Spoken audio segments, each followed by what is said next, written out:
Friends, in the last discourse, we have learnt what dharana is and its various implications. In this discourse, we shall move on to the next anga, which is most important, and that is dhyana. Dhyana means meditation.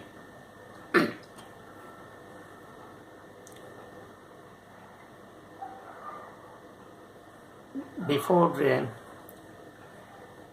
I take you to this important anga,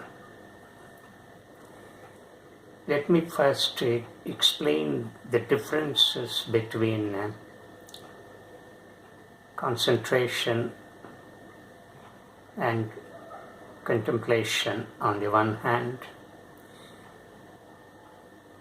and concentration and meditation on the other.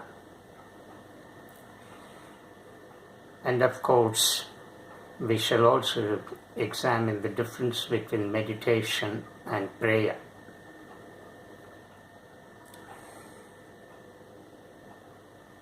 We have already learnt what dharana is.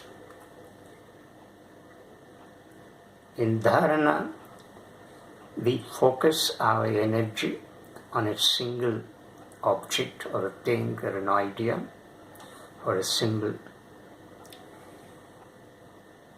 We involve ourselves totally, completely, and fully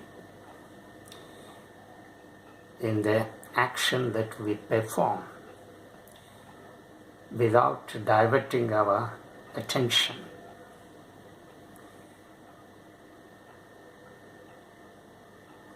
So it is not doing multiple things at a time, but doing one thing at a time. So all distractions that come from the external world or that arise from the internal mind or brushed aside, and our energy is completely devoted to a particular piece of action that we perform, or an object, or an idea, or a symbol. This is what we learnt about what concentration is. But here we need to note that in concentration there is subject and there is object. The subject is the observer, and the object is that which is observed. So there is a complete relationship and connection established between the two in concentration.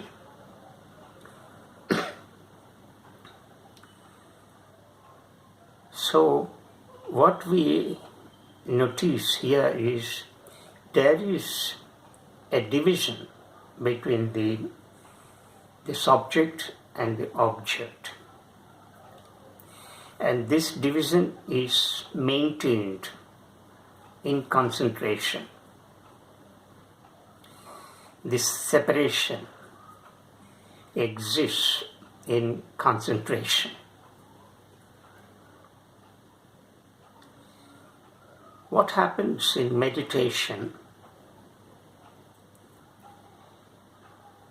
when this concentration is extended and prolonged.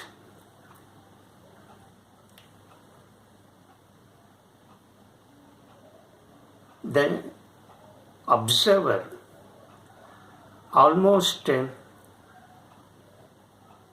gets disappeared when the observer is not there. The object upon which concentration is made also disappears. So there is neither the observer nor that which is observed. So the object disappears, the subject too disappears.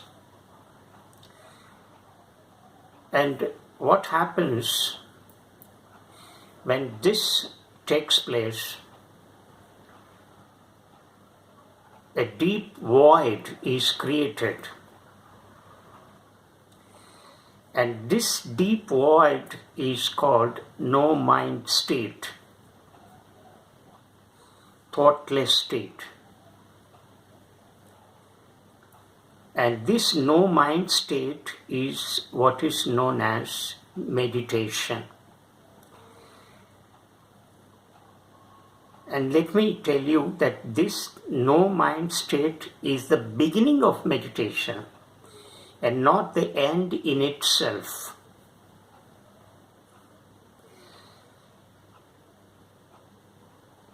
I shall throw more light on it when I take it up in a detailed way.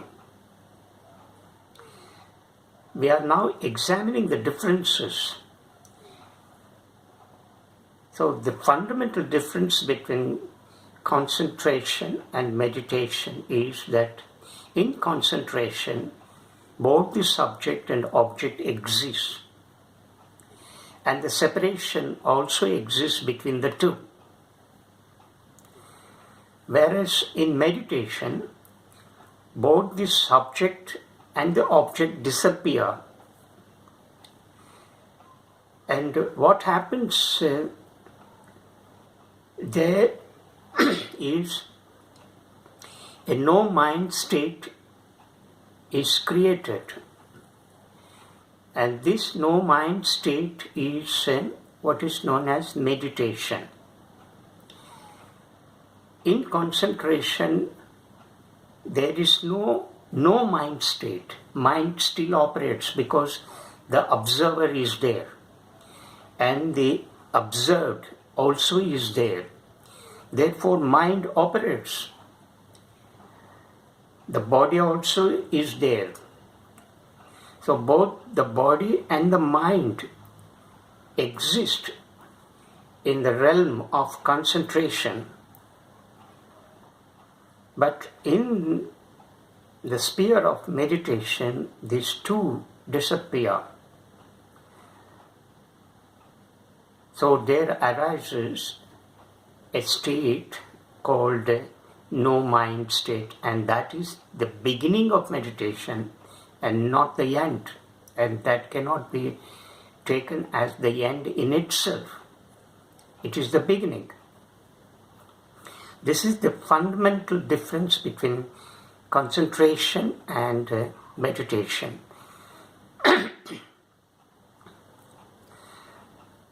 There is also difference between contemplation and meditation. To contemplate means to reflect deeply. It is a transcendent intellect. We do not use intellect here. The intellect is transcended. That is, the one who contemplates goes beyond the intellect. And contemplation is not on the physical world. It is on such questions that deal with life and existence, the mysteries of creation, reflecting deeply with an insight.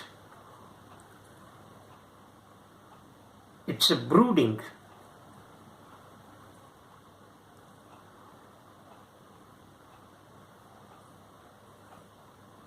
Intellect does not come into existence here in this state of contemplation.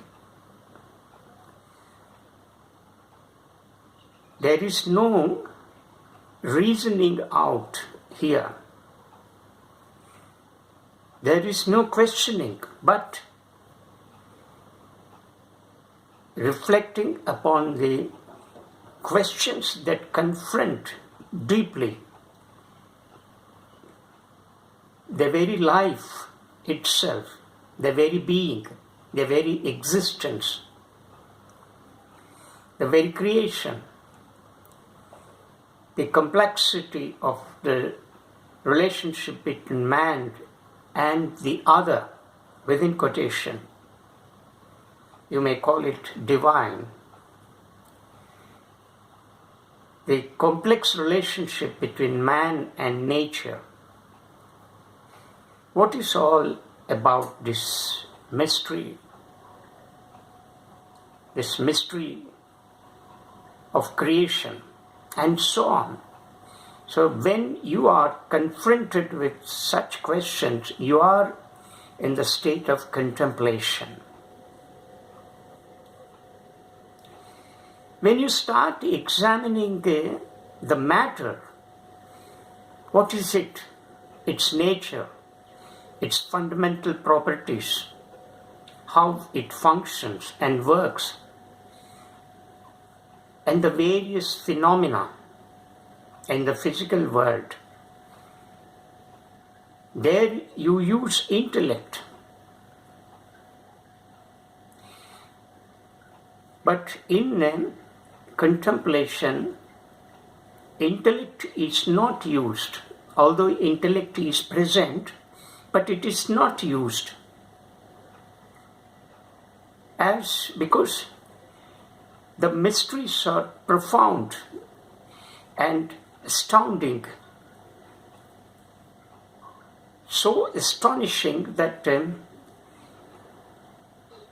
the one who contemplates gets completely shocked and dumbfounded. And therefore, in that state of shock, the intellect takes a back seat. And this is what exactly happens in the state of contemplation. It is not to be confused with concentration. In concentration, we have learned focusing our attention on one particular object, or an idea, or a symbol, or involving ourselves in one particular action, not in multiple actions, doing multiple action at a single time. That is not called concentration. So, in concentration, we are focusing our attention on the object or on the action that we are performing. But contemplation is totally different. It is reflecting upon the meaning of existence and life, and so on. And we have just now learned what meditation is. In meditation, what happens is that both the subject and object disappear, and a deep void is created, and that deep void is no mind state or no thought state.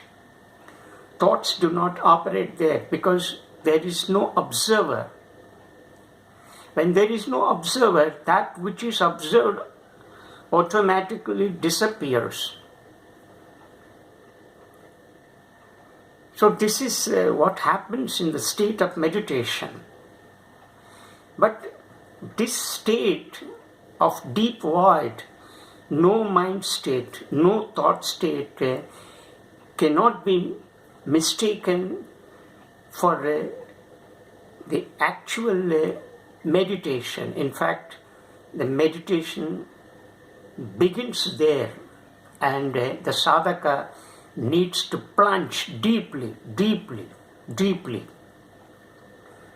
Because in the no mind state, mind is still there, but it is pushed down. The observer may disappear, but he may reappear again. So the observer is not completely extinct. When I use the word observer, the observer is no other than mind, within quotation. So mind is there, but it is pushed down. Thought is there. The observer is there, but it's pushed down. And unfortunately, this is mistaken for the real meditation, because this is the second stage in the progress of meditation. In the first stage of meditation, all thoughts keep assailing us when we sit. What we need to do in that state is simply watch. You must simply remain as a watcher, as an observer, without commenting, without interpreting, without passing any judgment on any thought. Let thoughts come and go. And they just come and go like pieces of clouds in the sky. When the clouds move away, the sky is clear. And this state of the sky becoming clear is what is to be attributed to no mind state. This is the second stage in meditation. But in the second stage too, simply because the thought does not arise, all thoughts now got exhausted, and a deep vacuum is created. But this vacuum cannot be mistaken for the real state of samadhi. Samadhi is totally different. That is the third stage. The third advanced stage in the state of meditation, when this no mind state meditation is further deepened and deepened. When the sadhaka plunges deeply into that state, and the realms, the last realms, remnants of mind are completely annihilated. When mind is totally destroyed, when thought is completely destroyed, when there is no drag of a thought at the bottom of your consciousness, then you enter into another stage of meditation. That is where samadhi takes place, samadhi happens. So in the third stage of meditation, the mind is completely extinct. The mind is completely annihilated. So there is no trace of mind in the third stage of meditation. And when you reach this third stage of meditation, then you enter into samadhi. And that is the final stage. But again, samadhi, when you enter into the state of samadhi, in the state of samadhi, the mind is completely extinct. There is no doer, there is no observer, there is no seer in this state, completely extinct. So that state is called a samadhi, and that is the third stage of meditation. So we have examined three stages in meditation. In the first stage of meditation, we keep encountering so many thoughts, thoughts after thoughts. Too many thoughts keep coming. And what you need to do is that you simply remain as a silent spectator, silent observer. Let thoughts come and move like clouds in the sky. Many of us get stuck there because we do not know how long, how much time it takes for all thoughts to subside and create that clarity in the mind. That is the clearness of the sky in that state. So we don't know. Sometimes it takes 30 minutes, sometimes it takes 45 minutes, sometimes it takes 1 hour and so, because every day we are experiencing so many things, and unconsciously all those experiences are recognized and pushed down into the subconscious state. Therefore, when you sit cross-legged and then close your eyes and look inwardly, then you see so many thoughts, all those past thoughts, past experiences stored in the subconscious state come up and they invade you. So meditation is not happening there.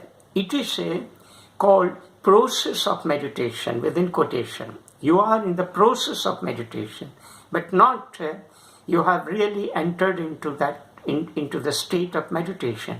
In fact, the process of meditation begins there. So this first stage is called process, because all thoughts keep coming here, invading you. And what you need to do is, you simply remain as a silent observer. Let thoughts come and go. And then there will be a no thought state.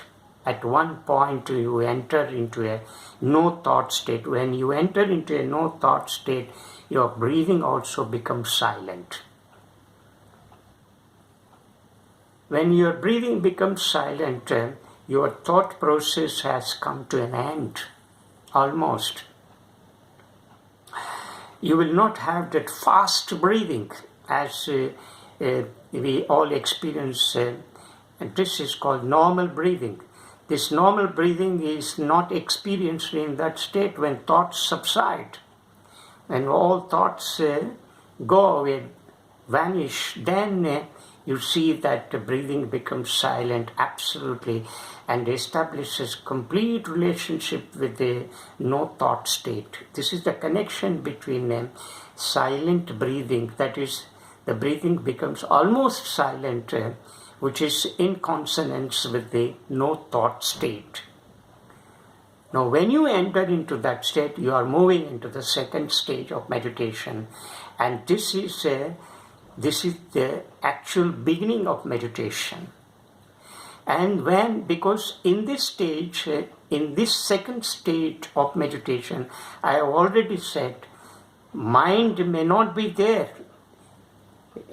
You may see that deep void here, but mind still there at the bottom.